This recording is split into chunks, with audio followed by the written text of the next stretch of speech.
إجراءين حصل فيهم خطأ. الإجراء الأول اللي هو أنه تكوين قوات صديقة ضلت طريقها. counter insurgency went wrong. how؟ في بداية الحروبات السودانية في المنطقة بتاعت دارفور في 2003، وده شيء مشروع في كل الجيوش في العالم، مشروع في كل المكتبات، موجود في كل مكتبات الدراسات العسكرية، أنه لو هنالك منطقة معينة حصل فيها تمرد، قوات تلك الدولة بتستقل أفراد من هذه المجموعة لمقاتلة المجموعة اللي مقاتلة. These are counter insurgencies. في غالب تقليديا بيكون مجموعة بتاعت أفراد لكن في السودان حصل شيء معاكس.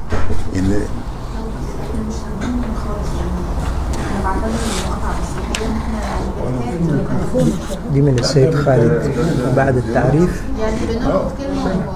سمعت مسموع هنا؟ ما فيش ميكروفون. مسموع؟ طيب أنا بحاول أرفع الصوت. أنا خلفيتي معلم، فلا ما عندي أي إشكالية في أنه أكون بصوت مسموع. فالخطوة اللي حصلت في السودان بأنه هذه المجموعات كونت لكن في شكل قبائل ومجموعات إثنية، وده الخطأ نمرة واحد اللي حصل فيه، أنه كونت مجموعة لمقاتلة المجموعة المقاتلة انسيرجنسي قوات صديقة، لكن المكون الفورميشن بتاعها كان مبني على المجموعة العرقية المعينة. فدي حصلت في دارفور بأنه مجموعة كونت سميت بالمجموعة العربية ضد المجموعة الإفريقية، وهذه المجموعات نمت تم مساندتها من الدولة السودانية لمقاتلة هذه المجموعات، وفي النهاية منح مزايا اقتصادية بدون ما هي تكون لها علاقة بالمؤسسات الدولة السودانية، وبالتالي هي المجموعة كونت إمبراطورية اقتصادية كبيرة وكونت قوة، وأوكل إليها بعد حرب التمرد في دارفور وفي المنطقتين، أوكل على هذه المجموعة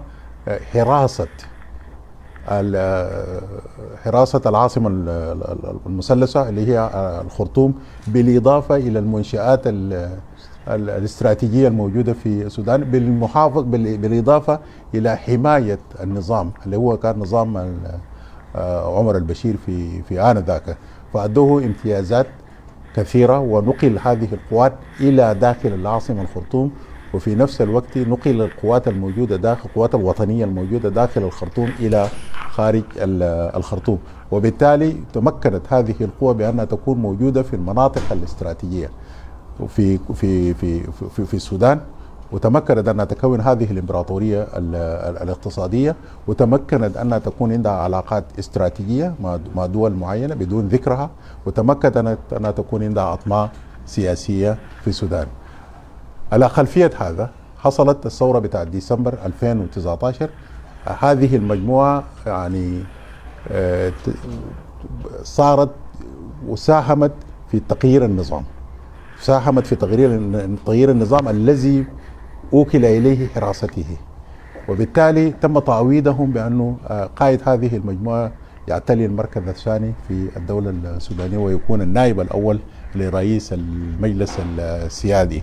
انتم ملاحظين هذا التطور، تطور بسرعة إلى السلطة العليا، فبقت عندهم أطماع بتاعت السلطة ككل، وبقت هنالك دخلوا في الألعاب في زيرو جيمز اوف ايكونومكس في العالم، فبقى عندهم أطماع سياسية، بقى عندهم أطماع اقتصادية، وبقى عندهم علاقات دولية يستغلها.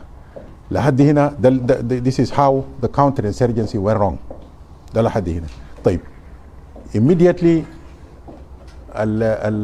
الإجراء السياسي في السودان برضو أخطأ طريقه، اللي هي التحول الديمقراطي في السودان بعد ثورة 19. أولا ثورة 19 لم تأخذ مكانها. هنالك طبعا أقلام كثيرة وكتابات كثيرة عن هي كيفية يعني إدارتها للدولة. أولا ثورة ديسمبر 2019 لم تكن عندها يعني برنامج وخارطة الطريق لإدارة الدولة السودانية، فقط وثيقة سميت الوثيقة الدستورية، هي لا وثيقة ولا دستورية، لأن هي متناقضة من الصفحة الأولى إلى الصفحة الأخيرة. وده كان الرابط بين مكونات الثورة اللي هي المكون العسكري اللي هي فيها القوات الدعم السريع والقوات الوطنية، والمكون المدني بأحزابها الكثيرة في السودان. هذا التناقض في هذه الوثيقة أدت إلى فشل إدارة الفترة الانتقالية وحصل شد والجذب بين هذه المجموعات بعدم الرابط الدستوري القوي والخارطة وخارطة الطريق لإدارة الفترة الانتقالية، وأضافت إلى أزمة الثقة الموجودة والأزمة السياسية الموجودة. في 25 أكتوبر 2021 حصل سوء إدارة للقضب من الجانب من المكون العسكري، أساءوا إدارة القضب واحتلوا على وتمكنوا بأنه يحتلوا على السلطة. وهذا جزء بعض من أخطاء التحول الديمقراطي في السودان. وجد هذه معارضة في داخل الدولة السودانية، وجد معارضة وتنديد من دول الجوار، وجد معارضة وتنديد من المؤسسات وجد معارضة وتنديد من المؤسسات الإقليمية اللي هو الاتحاد الافريقي وكل المنظمات الواقعة تحت الاتحاد الافريقي. ده الخطأ نمرة 2. هنالك بعد هذين الخطأين وتبلورت فكرة بتاعت أنه لا بد أن يحصل تغيير في السودان، بدأ البحث عن كيفية حصول هذا التغيير. ففي أثناء المجريات التحول الديمقراطي المجموعة العسكرية هي أخذت السلطة زي ما قلت بقطب بإدارة القطب في 25، والتناوي والجزء المناوي المجموعة المدنية مناوية لها، هما الاثنين كانوا بيبحثوا عن النصر والهزيمة فيما بينهما. فده خلق تنافس. هذا التنافس خلق برضو مساحة للتدخل الأجنبي، للتدخل الخارجي. تدخلت اليوين بكل المكونات بتاعتها. الدول الافريقيه كانت قيام من 25 بعد ساعات نددوا بالسودان، علقوا عضويه السودان وفتحوا مجال بذلك لليونايتد نيشن للامم يتدخل في معالجه القضيه السودانيه والتحول الديمقراطي في السودان بقوالب لا تمد للسودان بأي من الصلات. قوالب إذا قوالب مانشستر، قوالب يونايتد ستيتس، أي القوالب اللي هو خدتنا لا تمد للسودان بصلة. السودان دولة متعددة، يصعب أنك تخطها في القالب الديمقراطي. السودان جيش واحد، وده طبيعي جدا في أي دولة. لا توجد هنالك دولة بها جيشان، فكحدد أنه يكون في جيش واحد وفي 39 شهر لابد أن الجيوش دي كلها تدمج في القوات المسلحة. الدعم السريع كان له هنا فكرة أخرى، أنه هم بيقبلوا الدمج في القوات المسلحة، لكن في مدة أقصاها 10 سنوات. القوات المسلحة السودانية والحكومة السودانية رأيها أن في عامين فوق 39 شهر للحركات المسلحة اللي هو نحن جزء منها ممكن يضاف إليهم 2 آخران.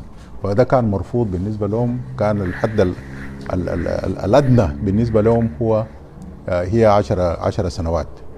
تدخلت جوانب كثيرة، ومن ضمن هذه الجوانب الحركات المسلحة بقيادة شخصي الضعيف.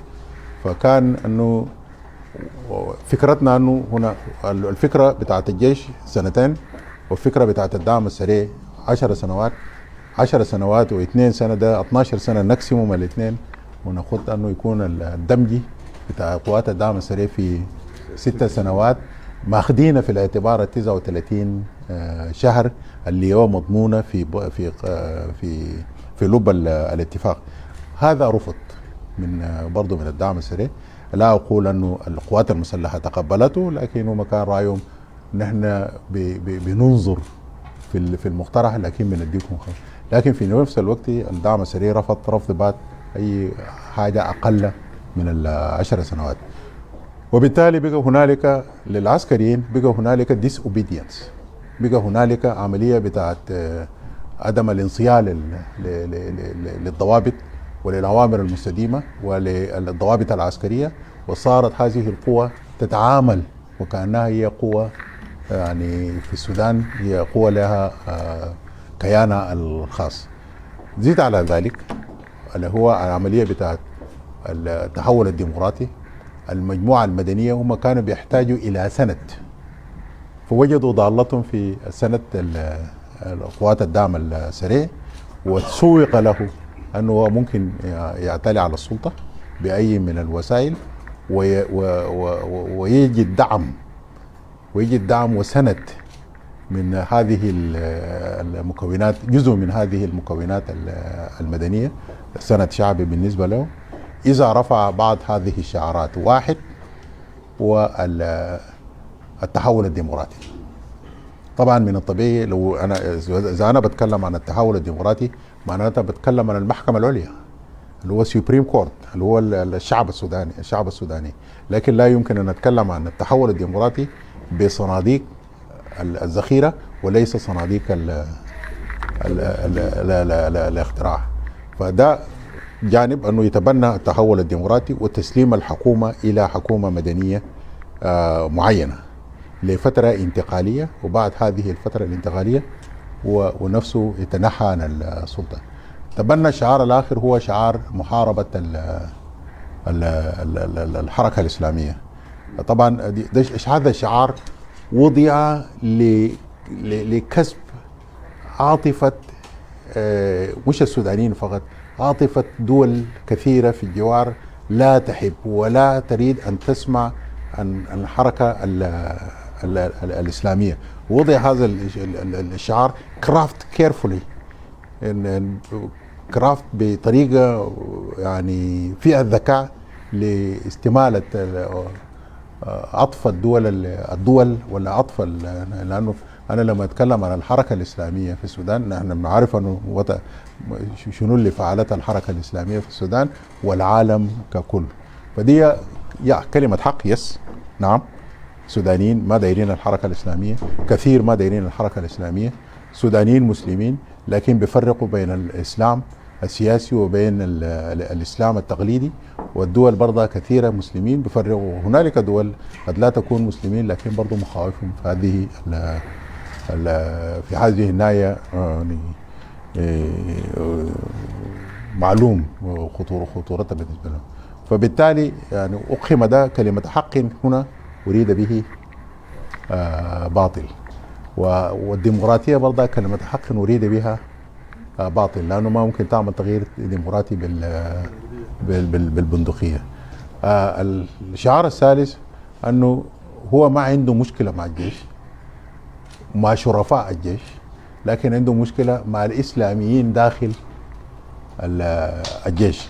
طبعا برضه هي عملية معقدة، لأنه الإسلاميين داخل الجيش ما مكتوب على جباههم منو الإسلامي داخل الجيش ومنو ما إسلامي داخل الجيش وكيف تصنف هؤلاء. فدي ما برضه نفس كلمة. لكن في النهاية الهدف الأساسي هو الاعتلاء على السلطة. فدبر له بأنه هذا ولو عمل انقلاب وفي فترة وجيزة هيلقى سند بالنسبة للمواطن. المواطنين السودانيين ما بيحبوا الجيش لأنه الجيش اعتلى على سلطة 56 سنة من زمن طويل والناس ما دايرينه. فدي راقد له الفكرة. وفي 13 لأنه let us put the things correct also the chronology نحطه correct. في 13 إبريل هو احتل. أول ما بدأت الحرب في السودان في 13 ابريل وليس 15 ابريل واحتل مطار مروي. نحن تدخلنا لمدة يومين نوقف هذا الحرب. فسؤالنا له شنو الحاصل؟ ليه احتليت مطار مروي؟ في مطار مروي بيتحدث عن انه هنالك طائرات وقوات مصرية. فالسؤال انه الطائرات والقوات المصرية دي هي كانت قاعدة من 200، قال لنا من 2019. قلنا طيب 2019 وانت النائب لم تعلم بوجود هذه الطائرات والقوات؟ انه هذه الطائرات والقوات هي لقصف مواقع الدعم السريع، وهو بادر بانه يحتلها to prevent them ما يكونوا انهم اكتف. وفعلا حصل في 13 ابريل هو احتل المناطق. عزز هذه في يوم 14 ابريل، عزز منطقه مروي بقوه، يعني قوامها بيتكلموا بالعرب قوامها 120 عربيه، عزز بها الموقف في مروي. وبعد ذاك في 15 اندلعت الحرب في الدوله السودانيه، وهجومه على رئاسه القوات المسلحه، وبرضه على مقر رئيس القائد العام للقوات المسلحه ورئيس مجلس السياده عبد الفتاح البرهان واخرين. وبرضه تمت السيطره على مناطق التي كانت تحت حمايته. واحده منهم القصر الجمهوري، لم يحتل القصر الجمهوري بقوه السلاح، هو كان مسؤوليه كامله عن القصر الجمهوري. القصر الجمهوري كان موجود فيها للناس العسكريين، كان موجود فيها سريه مراسم وبقيه المؤسسات اللي هو كان موجود فيها، فهو قدر يسيطر عليها في فتره من الفترات. ناو الوضع في السودان هو وضع كارثي. في جزء من الخرطوم فيه يعني مواقع تحت سيطرة قوات الدعم السريع، وهنالك مواقع تحت سيطرة الجيش، وهنالك مواقع تتبادل فيها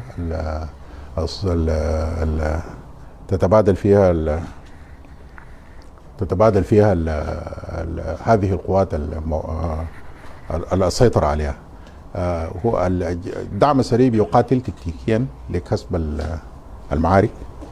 الجيش السوداني بيقاتل استراتيجيا لكسب الحرب. eventually الجيش السوداني نحن متأكدين حينتصر في هذه المعركة. متى؟ ده يعني سؤال لا أحد يستطيع الإجابة إليه في الوقت الحالي. أنت ممكن تبتدي الحرب، تخطي لبداية الحرب، لكن في إدارة الحرب هنالك أشياء قد تظهر أنت ما بتكون ملمة. لإنهاء الحرب برضه هنالك عوامل أخرى قد تتدخل، لكن في النهاية eventually نحن شايفين أنه القوات المسلحة بقتال بالصبر وقتال استراتيجي هم حينهوا الحرب لمصلحتهم، حيكسبوا الحرب. الدعم السريع عنده كمية من fire delivery means، لكن في النهاية هي بتقاتل في أرض وفي في منطقة ليست صديقة بالنسبة لها من ناحية التيرين ومن ناحية تخطيط النيران. ففي النهاية مهما كانت القوة بتاعتهم كما وعددا فما بيقدروا أنه ينتصروا في النهاية. لكن في النهاية هو حصل دمار كامل بالنسبة للخرطوم بالذات. ما عادت الخرطوم الذي يعرفه جزء منكم، هي بقت حيط سوداء من القصف. الدعم السريع محتل كل المناطق السكنية، أساسا هي مناطق إيواء وحماية بالنسبة لهم. المواطنين بيكونوا دروع طبيعية بالنسبة لهم في الحرب. الوضع الإنساني وضع كارثي. تدخلوا تحسي يعني في كلام كثير عن مبادرات كثيرة في السودان. أنا جاي من قبيلة من منطقة رعوية. أهلنا الرعاة بيقولوا لو أنت شفت لما ترى في الأجواء هنالك يعني مجموعة من الصقور متحركة، فهنالك شيئين واحد فيهم هيحصل، إذا أنه في حيوان ميت أو في حيوان هيموت. فالسودان هسي بقى كل الصقور في العالم تهوم حولها. لكن أنا بقول أنه السودان لسه لم يمت، هو مريض صح في كوما، لم يمت وسيتعافى ولن يموت وهيتعافى من العناية. الخطورة في أنه أي يعني انتكاسة في السودان وانهيار السودان هو انهيار القرن الافريقي طبيعي.